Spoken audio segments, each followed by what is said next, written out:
twalira awamu. Okufa kuleeta ennyiike n'ekikangabwa era kuleetera abantu okwekyawa ennyo.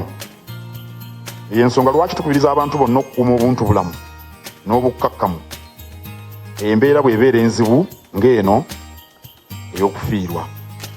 Kyokka njagala kitegeerekeke nti Ssaabasajja Kabaka bwe yagenda e Bugirimaani mu Agusito 2021 yagendera mu nnyonyi y'obwa pulezidenti, yatambulira mu nnyonyi ya KLM.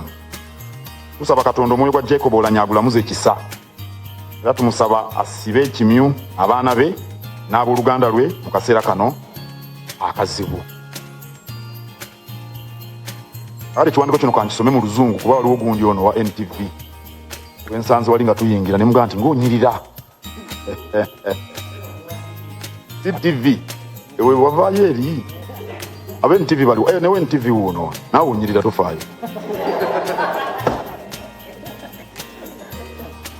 The Kingdom of Buganda joins all Ugandans in mourning the untimely death of the Right Honourable Jacob Oulanyah, who was the Speaker of the Parliament of Uganda. Jacob Oulanyah will be remembered as an accomplished lawyer, a skilled and often humorous debater, as well as a consummate politician and legislator. The Kingdom extends condolences, especially to members of his family, his constituents, the people of Acholi, as well as his colleagues in Parliament. In May 2016, a delegation that I led traveled to Gulu to commemorate the 50th anniversary of the death of Honourable Daud Ocheng, who was a member of Parliament from Mityana in the Independence Parliament. We were warmly received by the late Ocheng's family, who were in company of the late Jacob Oulanyah.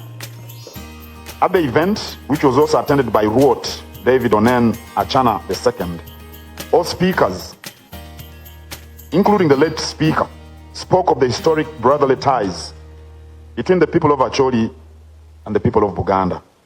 We of the current generation are proud of that bond, and we are keen to maintain it.